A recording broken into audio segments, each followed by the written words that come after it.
I never thought I'd be the kind of mother who would question the love of her own children. Yet here I was, sitting in my eldest son Nathan's living room, watching the lines of worry etch themselves deeper into his pale face, and feeling the first stirring of doubt in my heart. He was only 42, yet looked fragile, almost as if the illness had hollowed him out from the inside. And his wife Samantha sat near him with that same calculated calm that always made me uneasy. "You don't have to worry, Mom," Nathan said, his voice weak, almost a whisper, as if saying it aloud could somehow make the sickness vanish. But I could hear the tremor beneath the words. He avoided my gaze.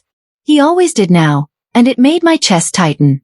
Samantha smiled at me, but it wasn't warm, it was precise, like a carefully practiced gesture. "Mom," she said softly, "we really need you now. Nathan's surgery won't happen without a match. You're the only one who can save him." I nodded automatically. That's what mothers do. We nod, we smile, we make ourselves small so our children can feel safe. "Of course I'll help," I said. "Whatever it takes." Brandon, my younger son, hovered behind us. He never hid his worry. He had that restless energy that I always associated with honesty. "Mom," he said quietly, almost to himself, "are you sure about this? I mean, the timing, everything."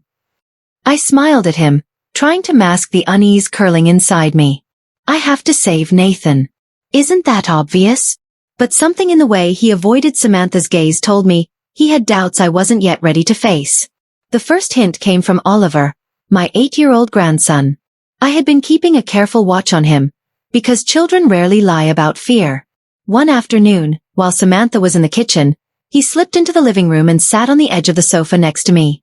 His small hands fidgeted with the hem of his t-shirt, and his eyes were wide, almost pleading.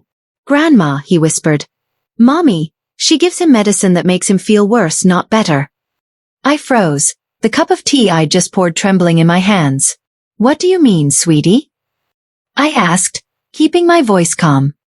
He shrugged, eyes darting toward the kitchen. "She says if anyone finds out, bad things happen. I think I don't know, hurting him." The words sank like stones into my chest. I stared at him, searching for any sign of mischief or exaggeration, but there was none. Fear. Pure fear. That's all I saw in Oliver. That night, I lay awake in the guest room, staring at the ceiling, my mind spinning. Nathan's illness, the surgery, the way Samantha controlled every detail. It all began to feel wrong. The medicines lined up on the counter, the way she never let Nathan speak for himself in the doctor's office, the almost imperceptible tension in the air whenever I asked a question. All of it painted a picture that I didn't want to acknowledge, yet could not ignore. The next day, I found myself wandering into the kitchen while Samantha prepared Nathan's pre-op medications. I didn't mean to. I told myself I was just looking for a glass of water. But as I passed the counter, my eyes caught a small vial she had hidden behind a box of vitamins. The liquid inside glimmered faintly under the fluorescent light. She poured it into Nathan's juice without hesitation, and whispered a word I could barely hear. Slowly. I stepped back quietly, heart racing. My hands gripped the edge of the counter until my knuckles turned white. I had to remain calm, I told myself. One misstep and everything could fall apart. By the evening, Nathan was weaker, paler. He collapsed into the sofa as I helped him settle, and I noticed for the first time the faint bruises on his arms, almost invisible, as if someone had been drawing the outline of sickness on his skin. Brandon arrived shortly after, his face pale, the worry etched deep into his features. "Mom," he said urgently, taking my hand and leading me to the hallway. "I need to show you something. You're going to hate me for not telling you sooner, but I couldn't risk it." We moved out of Samantha's earshot, and he pulled a small folder from his bag. Inside were photos, receipts, even a few syringes hidden in a sealed bag. The medicines Nathan had been prescribed didn't match what the doctors had authorized. The records were meticulous, almost clinical, detailing doses and timing. Every piece of evidence pointed to one terrifying conclusion. Nathan was being poisoned. Slowly. Intentionally. My hands shook as I flipped through the folder. My stomach churned. "But why?" I whispered. Brandon's eyes met mine, grim. "For money. There's a network. Illegal transplants. Private buyers. People desperate enough to pay millions. Samantha, she's part of it. I sat down heavily on the nearest chair, my mind refusing to fully process the horror.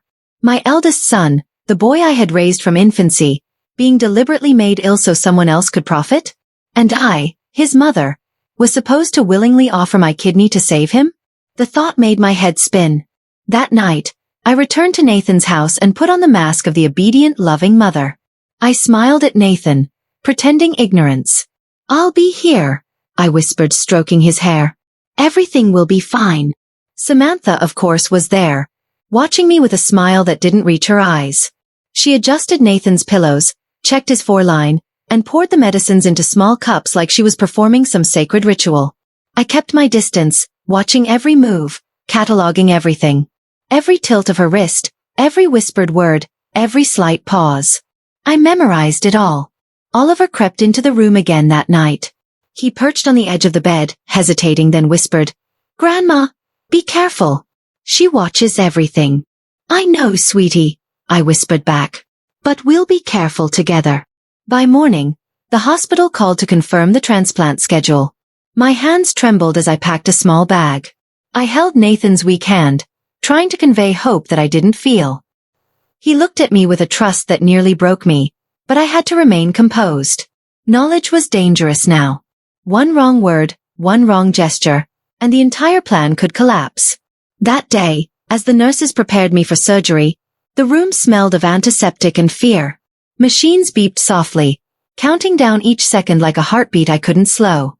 I let Nathan squeeze my hand once, twice, signaling silently that I understood him, that I would protect him no matter what. Samantha stepped out briefly to make a call. I took a deep breath, leaning close to Nathan. "Everything's going to be all right," I whispered. "I promise." Brandon had taught me to trust my instincts, to watch for tiny details, and I knew that moment could change everything. I would remain calm, patient, and observant. Every movement, every word, every whisper mattered. Because sometimes, being a mother doesn't mean sacrificing yourself blindly. Sometimes, it means waiting, watching, and knowing exactly when to act. And as I lay back on the operating table, I realized that tonight, in the quiet spaces of the hospital, the real fight was just beginning. The next morning, the air in Nathan's room felt thicker, almost suffocating. The fluorescent lights cast harsh lines on the walls, but I barely noticed. My eyes were fixed on the tray of medicines Samantha had prepared. Every pill, every drop of syrup, every tiny capsule screamed danger, and yet she handled them like an artist handling paint, delicate but deliberate. Brandon was already at my side, whispering, "Mom, we have to move quickly. I've contacted a friend at the hospital, someone who can verify the medications and delay the procedure if needed." I nodded, forcing myself to remain calm. Calm was my weapon now. Panic would only alert Samantha. Nathan stirred, his weak eyes flicking to mine. "Mom, I trust you," he whispered. His voice barely carried, but it was enough. My heart ached.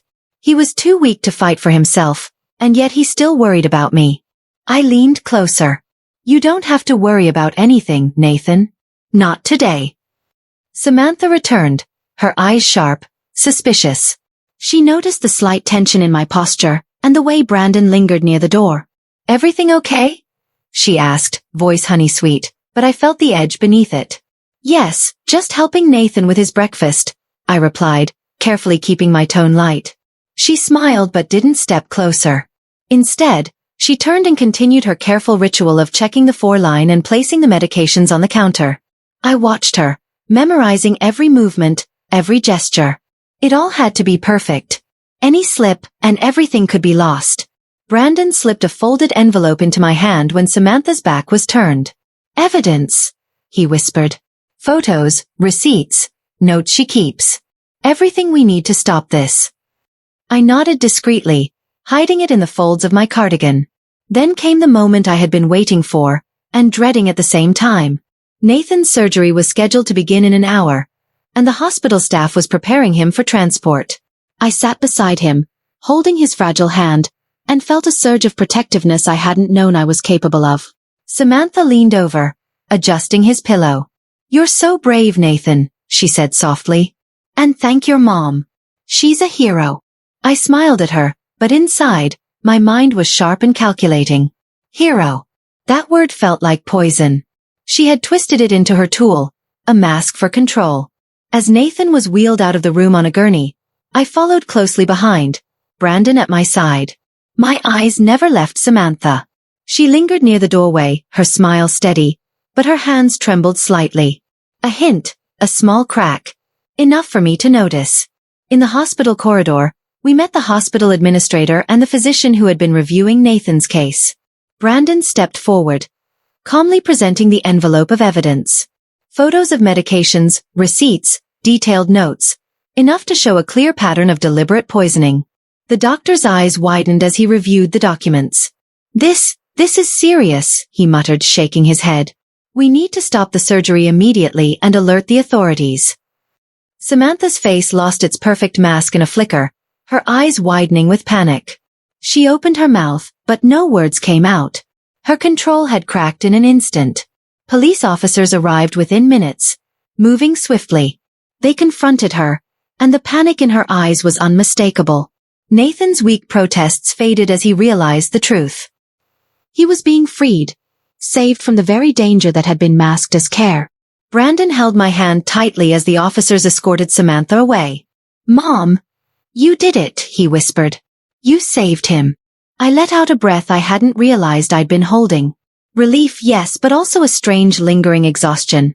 Months of fear, of vigilance, of quiet observation, had taken their toll. Nathan was wheeled into a different room for immediate treatment, with verified medications and proper care. I stayed beside him, watching the color slowly return to his cheeks, the strength slowly coming back into his body. Oliver ran into the room, his small face lighting up with relief. He threw his arms around Nathan and then turned to me, eyes wide. Grandma, you saved him. You really saved him. I hugged him tightly. We saved him together, I whispered. All of us. Hours later, Nathan's condition stabilized. He was weak, but he was alive. And for the first time in what felt like months, I allowed myself to breathe freely. The threat that had hung over our family, invisible and suffocating, had been removed. Yet even in that relief, a shadow lingered. The thought that Samantha had nearly succeeded, that she had manipulated, controlled, and endangered the life of my eldest son. It would never fully leave me. Brandon and I sat in the quiet of Nathan's room, reflecting on everything that had happened. Mom, he said softly, I don't know what would have happened if you hadn't noticed. You were the only one who could see through her. I looked at him, feeling a mixture of pride and exhaustion. Sometimes, I said, being a mother isn't just about giving love. It's about seeing the truth, even when it hurts, and acting when others can't. The hospital hummed around us, machines beeping softly, staff moving in and out. Nathan slept peacefully, recovering, while the officers finished their reports. Brandon and I stayed by his side, silently promising that no one would ever harm him again. And though the danger was over for now, I knew that vigilance would always be a part of our lives. Family can be fragile, and even love can be manipulated. But I had learned something essential in these long hours of fear and deception. Courage is quiet, and sometimes it comes from simply noticing what others refuse to see. As night fell, I held Nathan's hand, feeling the warmth slowly return to his skin. Oliver slept in the small cot nearby, his face calm at last. Brandon rested in the chair beside me, exhaustion lining his features but relief softening his eyes. I looked around the room, taking it all in. The machines, the faint smell of antiseptic, the quiet rhythm of recovery. And I understood something deeply. My strength, my patience, my careful watchfulness had preserved not just life, but the fragile bonds of family that Samantha had tried to shatter. But even in this calm, I knew one thing clearly. The story wasn't over. There would always be shadows lurking, waiting to test trust and courage. And I would be ready. Always. Because I am Helen Crawford. A mother. A grandmother. And in the quiet strength of those I love, I have found a power no fear, no manipulation, no poison could ever take away. If this story touched your heart or taught you something valuable, make sure to like, share, and subscribe for more inspiring stories.